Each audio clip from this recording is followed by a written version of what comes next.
มันนัด9:30อุตสาห์พักเรียกทั้งมือหนึ่งแบบไปฮอดมันเบิ่งแค่บ่ฮอดทันบ้านที่เราอยากได้กับแพงเบิ่งภูเขาแต่วันนี้มันเราอันนาโตอีกตัวหนึ่งอันมีเห็ดอย่าเอาพี่เข้า รถเข้ามารถโอ้ยมือนี้อันดานี่พามาช้อปปิ้ง we going shopping today okay this is my best friend นู่นนี่ please click like follow her on Instagram นู่นนี่เลียมแก้วโอ้โหแม่ให้หนาพุดข้าวเลย ข้าว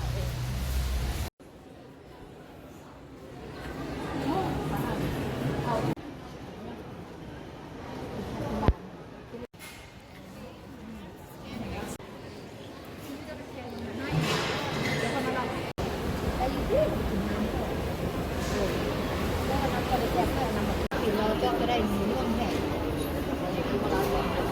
ค่ะสั้นที่เรามาเทียมเมนูด้วยเนาะ Hi everybody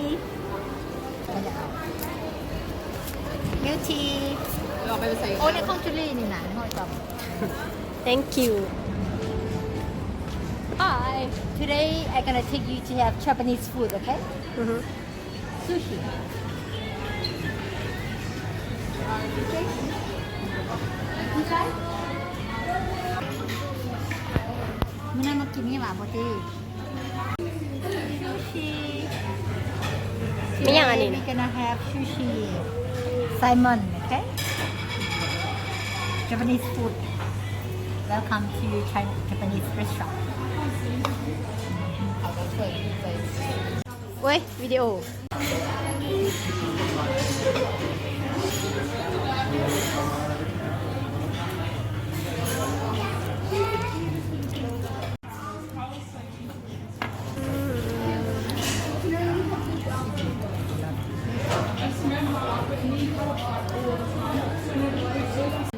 แซ่บได้เลย มันละลายหมดเลย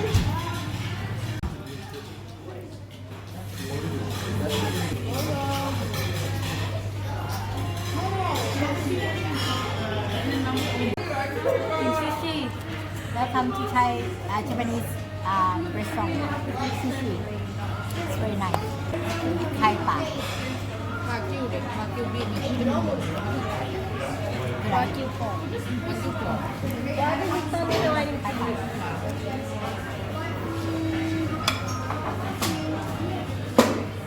sushi okay nice one I have to dip first วาซาบิขึ้นซูชิวิดีโอตัววันนี้ทราบค่ะกับซูชิมาเด้อกินซูชิมาเด้อกินก่อนอันนี้ปลา kingfish นี่ดิบอยู่กินน้ำมัน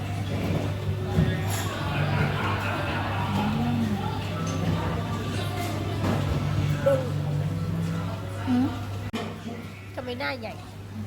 นี่ปลาทำมันตัวให้สุกก็ตรงนี้ เด็ปลาเผา ไหน มันอันปลาอย่างบอกปลาสกัดแซลมอนเผาหัน ส่วนนี้มันจะได้แหละ แซ่บ ส่วนนี้มันจะได้ ขายเดี๋ยวนั้นขายเดี๋ยวนั้นนี่แซ่บอันนี้แซ่บ ตัวนี้แซ่บตัวนี้แซ่บตัวนี้แซ่บแซ่บหลายให้มึง ชีดำจากดอก คำนี้ใหญ่ เกาดอกอันชีดำ ไม่ดำเลยว่ะ เละเละ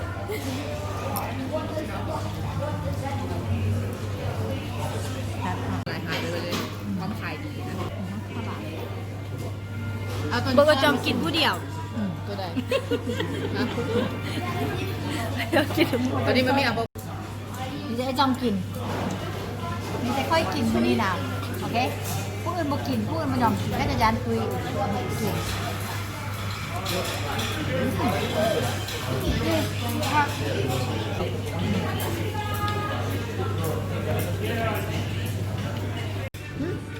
ทำอะโวคาโด ใช่ปะเป็นเรื่องแซ่บ ต่อมา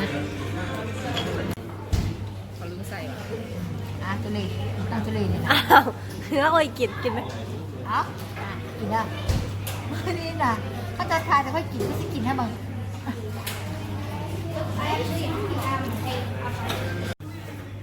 อันนี้ข้าจะมาค่อยกินผู้เดียว only me I'm the big eater okay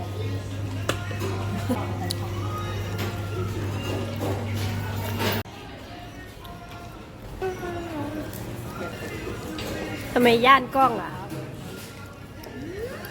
ถ้าผู้ชายเนี่ย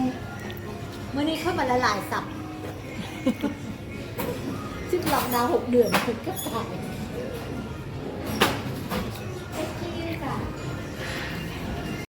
แล้วค่อยๆให้จับตัวน้อยมันก็ภาพดีแบบแต่ว่าเลี่ยงมาทุกเกมบริค่ายเข้ามาพวกนี้ไปกิน ใหญ่บุญนะคะ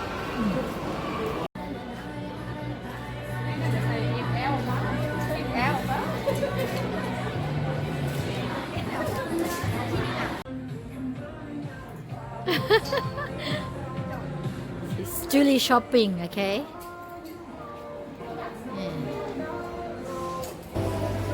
เลือกเท่าไหร่หัน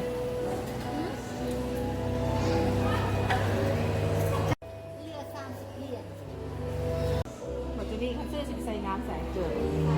งานดองเฮา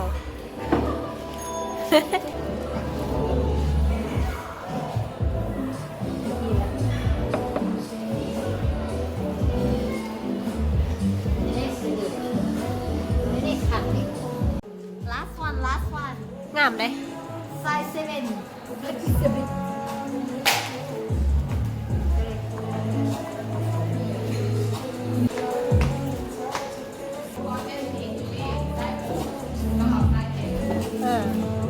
พวกเขาจองห้าแม่ป้าคอยเดนตีแขนก็เกิ้ลดีปินข้างดู Small but top.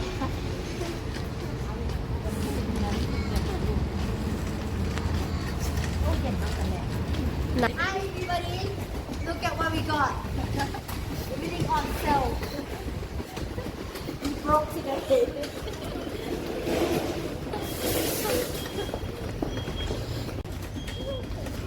This is how guilt is. Okay, this is how guilt is.